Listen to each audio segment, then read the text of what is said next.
Let's f***ing roll. All right, everybody, welcome back to McMaster Studio here in Foco, USA. You're listening to the SaltyMF Go podcast. I'm Brad Banyas. I will be your host. Today we have Gerard of the Cloud Minders on. He's going to talk about, he's an entrepreneur, founder of the Cloud Minders. He's been in the AI space for a while, and we're just going to find out all kinds of crazy stuff about AI and what's going on. And your job may be taken, but that's okay. Ian, welcome to the show, brother. That's a good lead in. I'm here for your job. Not really. There's a solution. He's not. Yeah, so, you and I kind of met through mutual friends and everything, and I loved what you guys were doing. And you've kind of been an entrepreneur before the Cloud Minders as well for a while.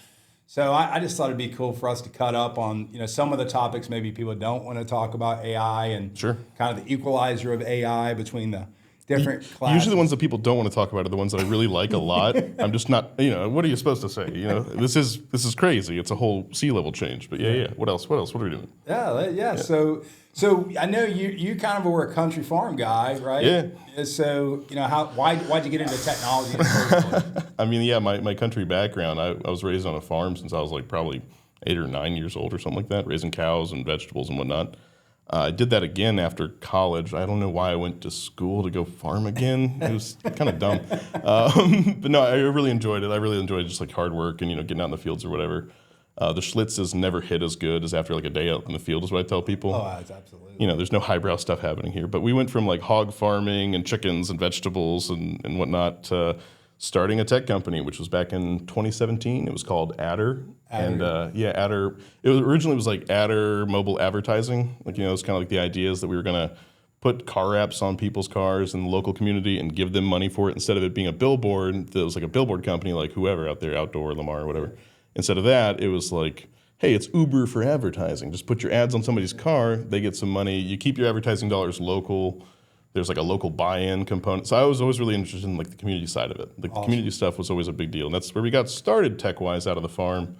But it didn't really make any sense back then, and it still doesn't make sense now to explain it to people like, yeah, I raised hogs, and then I started this thing. But it was like a community farm. Like it was really, like farm itself was about like giving back and like trying to build something where people had some buy-in, where they actually cared about each other. Yeah. So that's awesome. Yeah.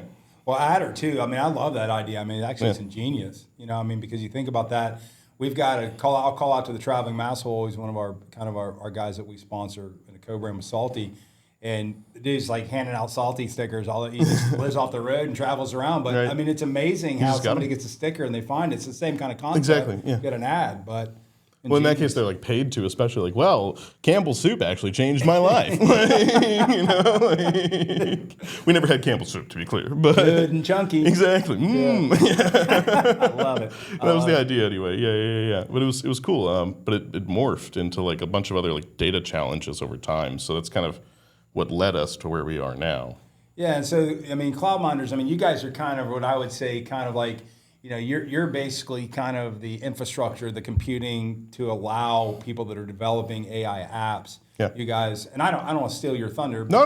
That's great. That's a great like summary, high level. I mean, like we're not a startup. I mean, we're a growth stage company, right? Yeah. Where we're building infrastructure for developers that don't have the best time necessarily working with like Amazon and like Microsoft and all the big boys out there.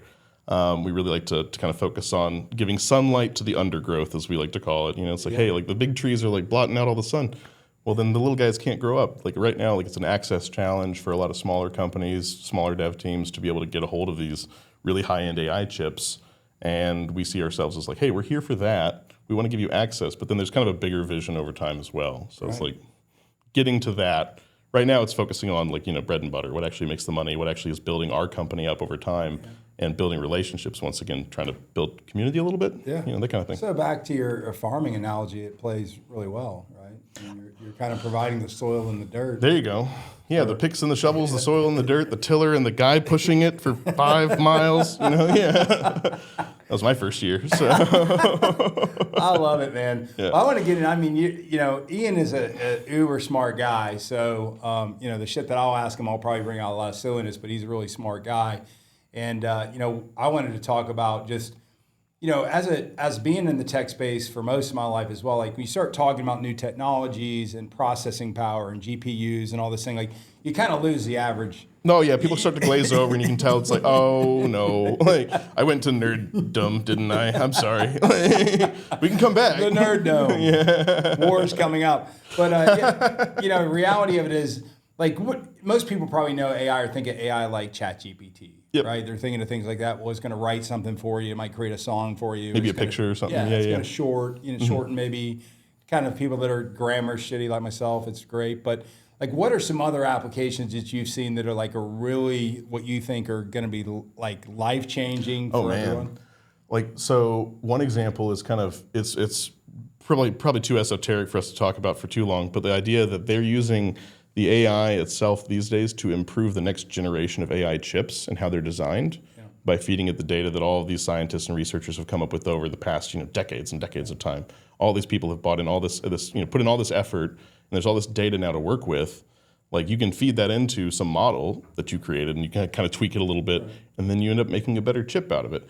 There are mixed results to some of this. There's a margin of error with AI that should be acknowledged, but like that's one example. I saw somebody today that was like they 3D printed a rocket engine that was developed using AI. Like they just fed it a bunch of rocket engines and variable data. I'm like, okay, well, you made a cool new rocket engine. How'd you? That's pretty neat. Like, you didn't have to design that? No. And it actually looked like look at this pottery I made at school, Mom. I mean, they 3D printed it too, so they kind of added that extra layer of nerddom to it. It's like, look, we really went hard on this. We made all of this with like $12, and it's like it was impressive. I mean, it really was.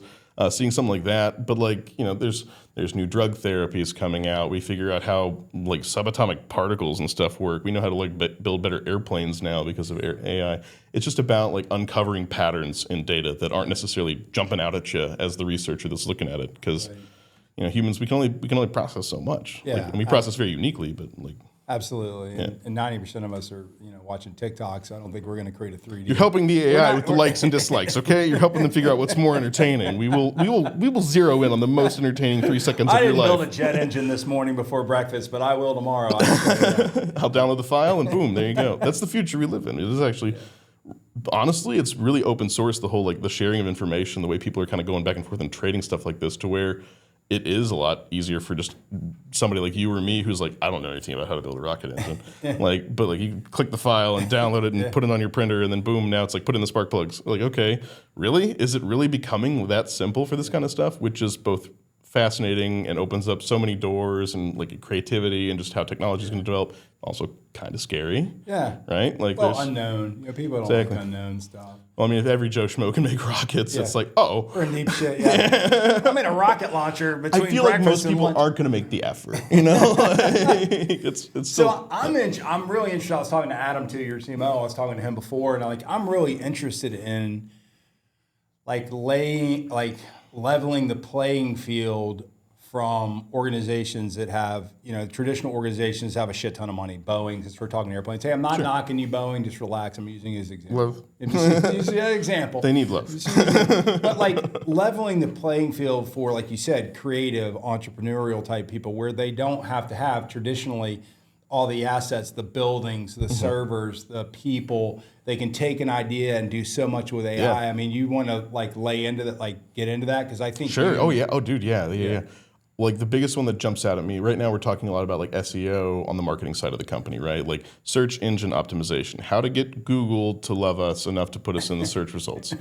And that a lot of time, there's so much complexity to how Google measures that, because it's, they've been tweaking that over the years. It's evolved many different ways. I've spent millions and millions and millions of dollars on SEO, by the way. Really? Good job, team. You're still doing a good job. So tell me about this AI, SEO right, thing like after. We kind of replace you guys. Yeah. But I mean, generating content that is more or less keyword stuffed has become it's a cottage industry that kind of formed up on Fiverr and Upwork and stuff, right? Hire somebody and they start just making articles for you to throw into a blog on Medium or your own website or whatever, and get those keywords with Google. It's not the best practice. I mean, because usually it doesn't deliver value or whatever, but right now, that is part of the game as an entrepreneur, when you're I have to generate either really high value content that somehow gets some sunlight in the undergrowth, or I have to game the system a little bit. Maybe I do both, but like you do kind of have to know how to play the game a little bit. Absolutely. And anybody that's done SEO work for their own website, like, why is my domain authority less than, I mean, 1? Yeah. And it's frustrating because it's a continuous thing you have to do. Always. I'm not saying you don't do SEO. You should. Right, you should, yeah. But the end of the day, I mean, it's frustrating because you're pumping, like big companies are pumping, tens of millions of dollars in that, right? And then you're like, this shit, I mean, this getting on the front page is so hard. It can't be that complicated. But that's a good use case for like entrepreneurs or anybody. Yeah, just generating content. Like you might not be a great writer, you might not be a creative department unto yourself, and you can't afford one. Yeah. And that's not because creatives aren't valuable. It's just I can't afford one as a young entrepreneur with no money like in my pockets. You have to write something. Yeah. So I'm not saying that's like the end all be all for SEO. It's probably at some point going to be punished. But like right now, Google's nobody knows really how to filter out like AI generated content. There's a lot of applications that try to do it, but it is very hard. Yeah. Like the example I like to use is the Unabomber manifesto. You could feed that into these algorithms that are supposed to detect whether or not it was computer generated, and it'll say 91% match. This was made by ChatGPT, and I'm like, Ted Kaczynski would roll over in his grave if you heard this. Like it's funny stuff like that. That's a meme that somebody shared or whatever, and I'm like, that's hilarious. Like I gotta go check this myself, and lo and behold, it says this is AI generated. I'm like, this is a guy who hated the very concept of what we're talking about here. So. It's not easy to determine what is good and what is bad content right now, and that kind of gets into what you mentioned earlier about the internet dying maybe one day. So well, I mean, it was funny because I'm older than you, and I was around and when the internet was commercialized, and everybody, you had to be on the internet so you could buy a pizza and a condom, and an app and all that good stuff, and then all of a sudden, the internet dumped for a little bit while and then picked back up. I mean, I do believe from the things that are going on that. Just now with the AI replacing, the searches, the Google searches, things like that. I mean, it is here. Yeah. It may not be totally understood. Do you use ChatGPT or Google first when you have a question these days? Like, well, now you do it because Google was really the only. Well, that was the place to go, right? Yeah. But now they've got their own kind of crappy AI, the Gemini stuff. It's just really hilarious to read the summaries on. But yeah, I generally, if I'm trying to learn about a totally foreign topic to me, I'll be like, okay, you're an expert in this field, to explain it to me like I'm 5. Yeah. Because I need to understand what I'm talking about here, or at least what I'm thinking about here. And that's a good primer. It's a good place to start, at least to start getting the juices flowing. So yeah, I mean, summarizing information is too. It's like you're going to read a manifesto. I mean, I just give me a 3-page summary. High level. What's Ted Kaczynski? What's he all about? Give me the Cliff Notes. Why is he bombing Cliff Notes. people? I'm sorry if you're going away, or if you haven't gone away, you're still around. Cliff Notes. Thank you. Back in college when I was there. Right, the Spark Notes. Yeah, that's what we had. Same thing, right? It was the one pager. Read that instead of the whole book. Did not work at my school, but we tried. So, well, now I know these things came out, and now the schools have gotten a little bit, smart to it. But there are things that were kind of built around ChatGPT that the athletes were using to help them and whatever, and just because you typed in what you wanted and it came back, they're saying, okay, you really didn't put the work into it. Of course not. Yeah. I mean, you're just offloading all of that, but like. The analogy that like I've kind of argued with, I don't know if I actually fully buy into this idea, but it's like, hey, like I use a calculator for more advanced operations. I have been trained in how to do all of this, but it's not necessarily worth my time to do all of this, so I use a calculator, and that's considered fine. Is this not a extremely advanced calculator that can answer questions in a way? Like, I mean, it kind of is, right? Like, it doesn't necessarily give your opinion, but well, in the real world versus the educational world, like, sorry about that, not that education. But the real world of an entrepreneur, so we're going to piss some people off. Good. We're in the McMaster studio. I mean, hey, go listen to something else. It's right here. But I think that, like as an entrepreneur, as you know, as a business person, you want to get stuff done quicker, faster, find things you can automate. We've been in the automation business for a long time, right? Sure. Business process automation, right? BPO, that's an old term. But, yep. It helps you compete. It helps you, differentiate yourself. Take this off my plate so I can go do other things that are going to advance. Yeah, exactly. Time. Yeah. So. Yeah, I can't have an AI like handle my phone calls for me or anything yet. Like, and I don't think I would want to because it feels very disconnected. There's a point where it kind of gets too far for me, and I'm like, am I a Luddite for thinking this? Absolutely. Like, I'm a technologist on one hand, but I'm also like, no, I raise hogs and vegetables and herbs and I don't know. Like, there's somewhere in there that I'm negotiating with myself. Like, where am I okay with this going? How far do I want to go? And then where do I think is too far? So. Right. Well, I think the one thing about human nature is it'll never replace relationships, real relationships. Yeah, I'm not talking about, you can have an AI girlfriend and she can tell you how great you are and all that good stuff. I want to create an app that like when instead of like when you're instead of a Siri or something like that, where you can kind of program it to say, oh, well, good morning, Big Daddy. Turn left right here, Papa. I need you to send me an actual text. It needs to feel real. It can't come from an app. Absolutely. But I mean, I think that'd be an interesting app. So like what also excites you guys just in general we'll get into kind of what CloudMinders is actually doing here in a second, but like what excites you about it as an entrepreneur, as a technologist? Like what things really excite you about it? Because you're in it. Right. No, I mean, this is a promise that's been like part of sci-fi since, before probably either of us were born. It's like, oh, you have your AI assistant. It just does tedious stuff for you. Yeah. For me, I think if I had to pick literally just one thing, and this is very selfish, but the one thing I would pick would be like, can you just schedule stuff for me? Like, I don't like having to look at my calendar and be like, oh yeah, I forgot to put that on my, this other thing is on my calendar, I forgot to put on here. So I committed to a time that I'm not actually free. That's happening tonight. I was booked on my buddy's thing that he wanted me to do, and then my brother's like, hey, we have ZZ Top tonight. I'm like, dang it, yeah, you're right. Yeah. I have to Sorry, bud, we're going to ZZ Top. We're going to ZZ Top. Like, this is the order of operations here. So, but yeah, like that's one thing that I'm like, that would save my life. But I mean, in the bigger picture of like what excites us about this, like the idea of parallel computing, being able to have like more than one thought going through your computer at a time is actually relatively new. I don't know if you remember like when Intel was like, we have the Core Duo processor. That was like 2008 or something. That was the first time a chip had like 2 cores on it. They could do 2 different things at the same time instead of having to schedule between tasks and say, I'll give some sunlight to this task, some to that, whatever. Instead, it was like, no, I can do 2 at the once. And now it's like our phones have like 8 cores, and each of those can actually do 2 things at once. Yeah. So we have 16 tasks operating on our phones now. These GPUs, these graphics processing units, at least that they're called that, they're not for processing graphics in our case, which is just why it's a bad name. But they have like 16,000 of these cores on them. They can just do 16,000 things at once. So it's like you can really run a lot of stuff through your computer head at the same time. If you're able to do that with that many different thought processes occurring at the same time, that much parallel processing happening is really interesting to me. And then we can link those cards together, and then we can link the servers that those cards are in together, and we can have this just mega mind. Like a super, Supercomputers, indeed. No, I mean, like these days, like, you put together one of these servers and you have all the stuff working together. That's bigger than any supercomputer you see those pictures of from like textbooks and old, like, here's what the old Cray 2 looked like. And they've got the card where they're coding it, the poor bastard. Yeah, exactly. Yeah, go way back. Yeah. Like the ENAC machine, it was used for artillery parabola calculations, and that was like the size of a warehouse. Wow. And now it's like your phone could do hundreds of those, thousands of those a second. It's pretty crazy. I mean, people say this a lot, like, we have so much compute power in our pockets. What's wrong with us? And it's like, well, the TikTok videos are good, okay? Yeah, exactly. It's because we're still, our minds are still down in the Neanderthal level. Well, how are we supposed to evolve fast enough, really? Oh, watch this dog taking a dump in the rain.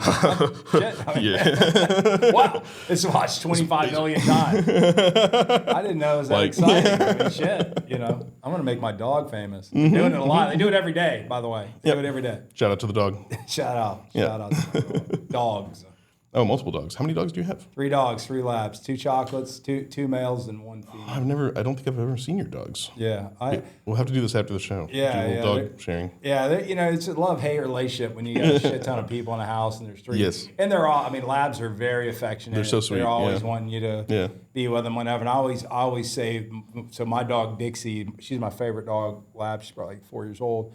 I always say that she's possessed by one of my ex-girlfriends. She's so obsessive. Like, she'll get on me, look at me, like these starry eyes. Like, this is creepy. It's like, it's nice, but you admire me, but also you're kind of psycho. Amy, are you in there? Yeah.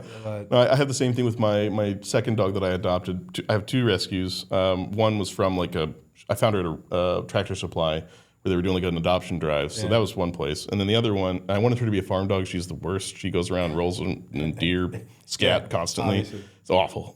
She's a husky boxer, but she's full of energy. She's like 13. She's just still a puppy. My second one, his name is Boone, because I found him in the woods. Really, my ex-girlfriend did. Found him in the woods one day, and he didn't have any tags or anything. He is so jealous. If I pet the other dog, he's like, hey, why are you paying attention to that dog and not me? I'm like, dude, like, dogs, it's funny, their personalities. They do have personality. Well, he's very jealous. He can't stand it when his sister's getting pets. So that's awesome. Yeah. So So tell everybody for people that like wouldn't understand, like why would an organization, so you guys are doing a lot obviously with investment companies are investing in AI type software, building applications, other companies that have massive computing, pharmaceuticals like you just mentioned. Mm-hmm. Like what's an ideal like company to come to you guys, because I think it's important other than us cutting up and talking about watching our dogs shit in the rain. People that like dogs is one of those types. No, there's really two kinds of customers that we really are looking at. On the one, like, because we're kind of in the middle here, where we're like, all right, we want to go build really cool stuff, really high performance stuff for the developers and the companies that are trying to do the work on these machines. And then we're also trying to explain to the capital people who might not be as familiar with all of this technology. I mean, they might not be data center investors. They might not be AI investors. Actually, most of our people that spend money on what we do, they're not from that field at all. Really?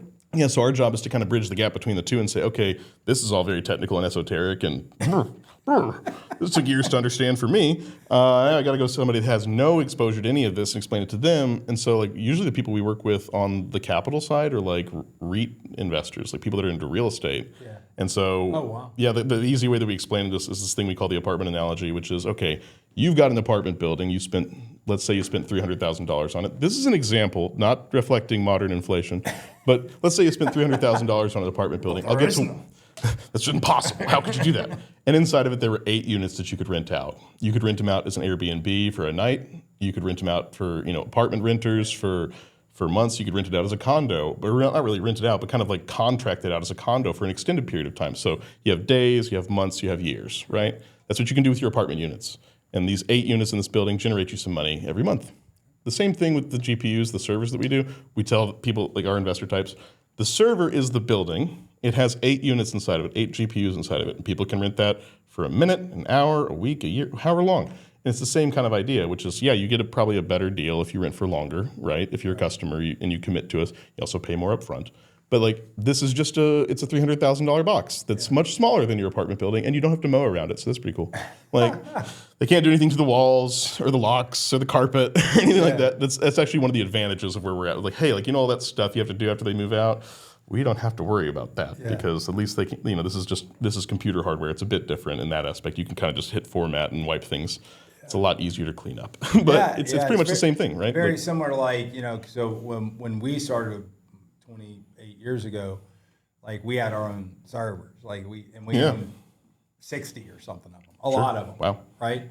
And it was just like dealing with it. It was like it's a pain in the ass, You have to have your own server team, and like it's just. So then you go to a colo and then colo, right? And then that's where you put your servers in a secure spot, and someone kind of helps. You still have to deal with all the tedium of running all. You're still dealing with some of the work is being done. It's like having a property manager. It's like, okay, you do mow, but like I still have to make the contracts. It's my job to do that. Yeah. And then when you go to full service, where you're kind of like on the cloud, elastic, right? Yeah. Like you were talking about, it's kind of elastic. Spin up, spin down on a turn of a dial. Yeah. And that was great. Like that whole concept. Like I look back and like, wow, holy shit. Yeah. No, it saves you a ton of money as an operator to a point. Like they saved you the money of having to employ the people that ran all that and had to deal with all the headaches because most people don't want to deal with that. Most people aren't skilled to deal with that. Like you need to have people that are specialists in that, managed service provider, whatever. Yeah.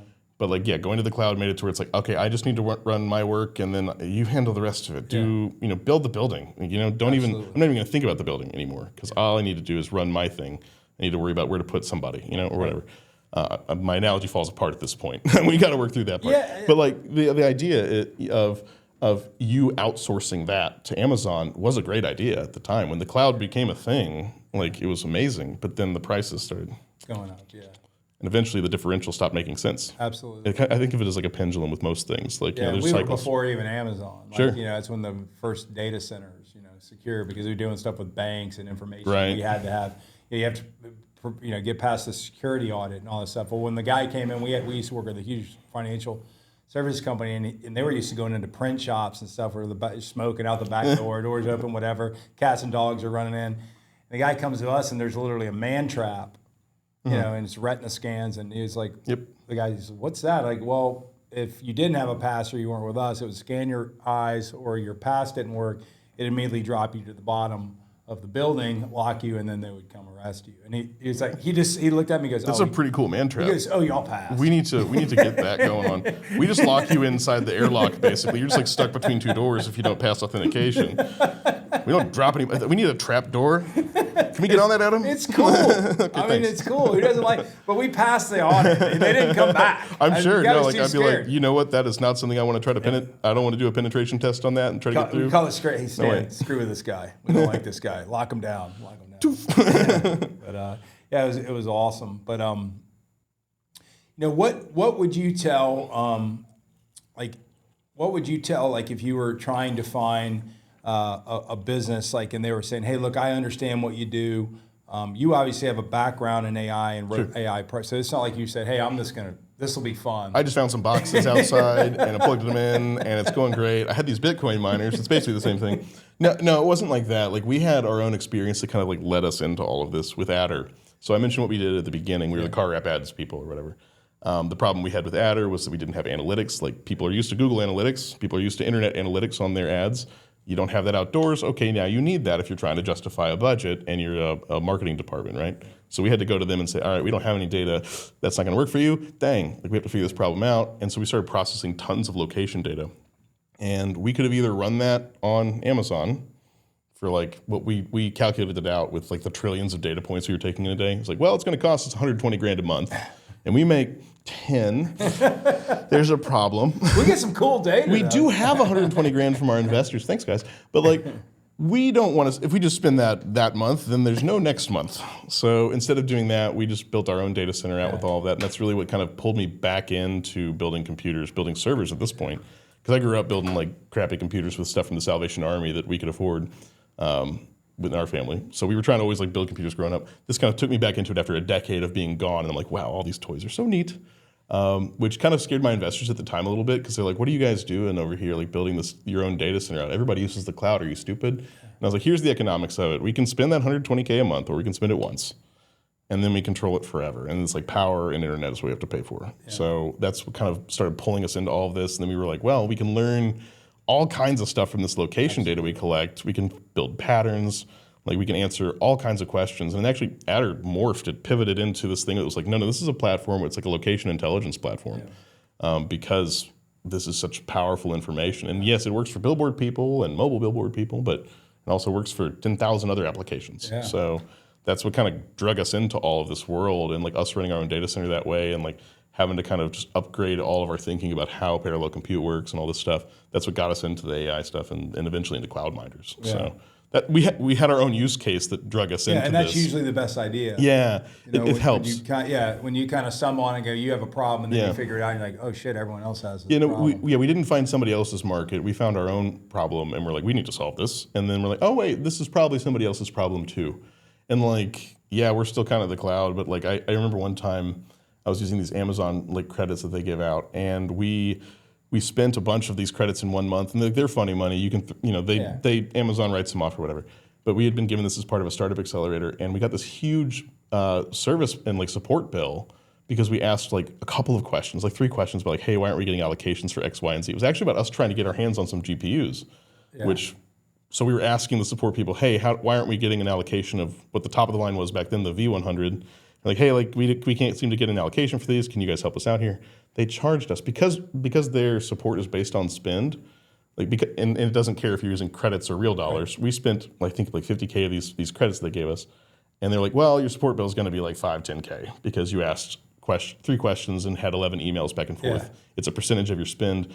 Here's a bill for $10,000. Yeah. And we were this is terrifying. You didn't really help us that much. We were asking you kind of a question not about how to do our own stuff on your system, but how to get you guys to just bless us enough to use your GPUs.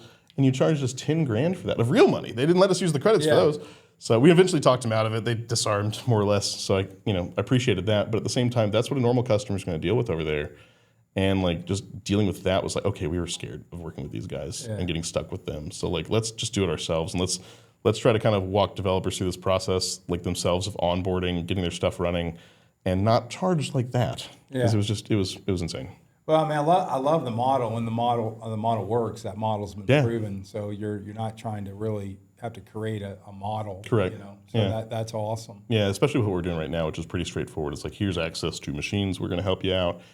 We're not going to like call it like white glove or boutique. We might call it that in some documents here and there. But like generally speaking, it's like we're going to hold your hand a little bit. out there, Adam, did you hear that? Do we sometimes say that? Boutique. We probably need new words for this. Epicurean was my suggestion. He hated it. So I'm not going to say Epicurean servers, but I am saying it right now. He's mad at me. Sorry, Adam. You want to sit in here and control my content, but I said, nah, absolutely not. We're off the rails. So let's talk about the end of the internet. Let's do it. I mean, the death of the internet. Death of it. Let's do it. R.I.P. So you're Is this good or bad? That's the first question. Is it good or bad? I don't know. First of all, okay, so we don't know that one. Well, let's figure out something we do know. Why is it going to die? What's going to kill the internet? Like you're talking about the dead internet theory earlier, right? Yeah. Which is that like we won't know what is real and what is not real anymore because AI is going to get so good that it will pollute the internet to the point where we don't know if we're having real experiences anymore. And that'll force us back outside, I guess, and having to touch grass. And like, is that a bad thing? Well, good news, I'm coming to your house because you know how to farm and grow shit. So yeah. Exactly. I can dig pretty well. Perfect. No, that's wonderful. Move shit around. Can you like bury plants in the ground Absolutely. too? All right, People, plants. We're all set. People. Oh, dude, you got many talents. It was a long time. We'll talk more about that later. A long time ago. But like, no, like, I mean, I think the idea of like people having to come to terms with, hey, not everything you read on the internet is trustworthy. That's already been reality for a long time. Like our parents used to tell us growing up, at least in my generation, I'm 32. When I was growing up, don't trust people you meet on the internet. Strangers on the internet, they're not trustworthy. And now my parents are like, I saw this on Facebook, and I'm sharing it to 30 people. Otherwise, whatever happens to my dog. And I'm like, what happened? Why do you trust it so much now? My trust has decreased over time because I've just seen all kinds of crazy stuff. Right. And yours has increased, and it doesn't seem warranted that it would increase. I think that this is like something that's going to bonk people on the heads and say, look, a lot of this is just fake now. Yeah. And it'll give you a pause enough to say, I need to really consider why I believe what I believe that I see. Absolutely. Because seeing has been believing on the internet for too long. Yeah. It is on borrowed time, and it is leading people astray. It is leading people to believe things that are generally kind of wild. I'm not going to pick any specific examples, but I think everybody knows about the disinformation challenges of the internet. Absolutely. Like, you don't know. Yeah, there's to execute a propaganda program is a lot easier today than it would have been 30, 40 years Absolutely. ago. Yeah. And like, not that they didn't have them back then, but now it's just a couple clicks and you got a bot farm doing what you want. Sentiment, who are they targeting? Manufactured reality. They have the same data that you were talking about. They've got this data. So they can target, this guy that's burying people in the dirt, let's target him with this. You know? Here's a good shovel. Let's get him off hinge. But I think the easy example is like, anytime I see like a translated video, like, so let's use Putin as an example, I guess. So like a video of Putin saying something and he's speaking in Russian, there's always the translation at the bottom, and maybe there's an overlay, like an audio overlay where somebody's translating. You could say whatever you'd want, and I'd probably believe you. In the first ones that came out, that were kind of, they were satire. Sure, But the first time I saw it, I was like, because if you're not paying attention, it sounds like their voice, right? And you're like, what? There's no way. But it was so off the wall, you knew, like, there's no way. Well, people are being silly with it. And I actually do love stuff like that, where people are having fun with it and kind of drawing attention and pointing at the non-reality elements of, like, this is why you shouldn't believe this. Yeah. But when it was like this with just like an overlay of like an audio translator that you knew was like a third party, you wouldn't think anything of it if you just said something ridiculous. Nowadays, you can fake the voices, you can fake the mouth movements and everything. And it's pretty easy. It takes a guy and a laptop and a little bit of time on his hands. So yeah, it's pretty creepy. Like I had a guy, he was an investor guy, and we were out talking, and he had some new AI app on his phone. He goes, "Oh, can I record your voice and whatever while we're doing this?" Ooh. And I was kind of like, I looked at him like, what, for what? Like, we're just we weren't really sharing any secrets or anything, but I just thought that was odd. Yeah. And even now, like every call you're on, they've got some AI that's taking notes, summarizing everything. Sure. And I know that, like in a lot of those cases, I don't like. It's fine that they're doing it for notes, but they're not truly paying attention to what I'm saying. Right. Like they're banking. Okay, this is going to summarize this for me. Mm-hmm. It's going to put everything for me. Like, well, you're missing the message. Right. Like I'm talking to you. There's other cues when you talk to people sure. that you should get. Well, this guy sounds like an asshole, but he's actually maybe a good guy.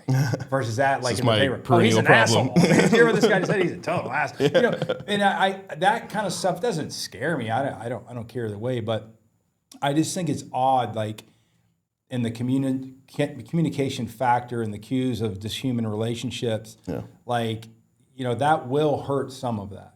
Well, so like what I think, first of all, like to your point about like the guy recording you, one, that is creepy. If anybody ever tells you to do that, don't do that. But for two, you and I are here talking, we've been talking for a while, and we're going to put this up on the internet. Our faces are on it, our voices are on it. Take 30 seconds of that and you've got us. You can make us say whatever wacky stuff you want us to say, right? So, well, we're saying wacky shit anyway. Right, so you don't really have to make it up, but if you it want, up. with somebody that doesn't say the wackiest, I don't know. Like, if somebody wanted to make us say ridiculous things, more ridiculous than what we're already saying, then they easily could. So that's something to contend with. And I think that what that does is it puts a premium back on interaction with somebody that you can see right in front of you. When the robots get really good, we're going to go through this all over again. But at least for right now, okay, like I'm in the room with somebody, I can shake your hand, I can talk to you, I can look you in the eye, and I know you're you. Yeah. Like, and that's gonna, like I said, it'll last for a while. Hopefully 50, 100 years, I don't know how many years, I don't want to put a time frame on it, but like eventually then we're gonna have really good cybernetics and people will probably be able to fake people, and that's pretty scary. Yeah. I think right now we still have a chance to at least say, okay, well, internet's all fake. We can at least still have conversations, and you can kind of set parameters towards like, okay, now I'm going to be in the same room with somebody. Yeah. How I think we're lucky. We might be one of the last generations of being able to do that, at least for a while. And that's sad for humankind. It's all cool for the sake of technology. Sure. And, business process. Yeah, we get a lot of work done. Yeah, and getting work done. But at the end of the day, go plant some green beans. It's just kind of it's just that part of it, but. Man, you're a talented guy. You're a good guy. The Cloud Minders, I think, is onto something. And I love your history in it and young entrepreneurship. So, tell the audience where they can find you guys and how to get engaged with you guys. And well, you can find us all kinds of places. The main place would be thecloudminders.com, of course. But we're active on LinkedIn at the Cloud Minders. We're on YouTube. We're on TikTok. We're on Facebook. We're very silly on Facebook. I will warn you in advance. It's like us trying to be the Onion, but for AI. It's a lot of fun, actually. We're having a good time with it. Kind of approaching things with a little bit more whimsy than at the average news source, which is just reporting what the press release said. So absolutely, yeah. Find us all over there, though. We do a lot of stuff. Yeah, and I think that's important, though, the human side behind a business. And Ian's a character. He's a character, and he's a rock star in the AI space, but. I like that because I think ultimately people are going to buy from personality or who you are, humans, what you're about. People that aren't like pre-AI in a way, because the more I don't want to criticize anybody, but I feel like when you have to walk too tightly, like the line, and like talk the corporate speak and everything, it's like, well, you're already halfway to becoming an AI, man. Like, dang it, like you're just trying to split the focus groups here and walk right down the middle of what they all want, and like, I'm not trying to hurt anybody's feelings or anything like that when I'm a goofball, but like. Showing up as a cake on a Google Meet is probably not the most offensive thing, He's making a face at me over there now. the marketing's going to want to cut this, and it's actually not going to happen in the SaltyMF Enterprise. I was a sad cake about this the other day. It was. I had to make the little frowny face and like lean over. That motion tracking is very good these days, by the way. Yeah, that's awesome. Yeah. Well, man, I've enjoyed having you. I really appreciate you talking to us, and I think just in general, AI's here to stay. All the different things around it, infrastructure, the code behind it, SEO. You're gonna die. I'm gonna look really hard into that. Well, Ian Gerard on the show. I really appreciate you coming out, bud. And, thanks a lot, man. So everybody, you heard it here in the McBastard studio. We're not just about music, XCIA agents, and AI gurus. But anyways, tune in, check out the Cloud Minders. That's all. Let's go.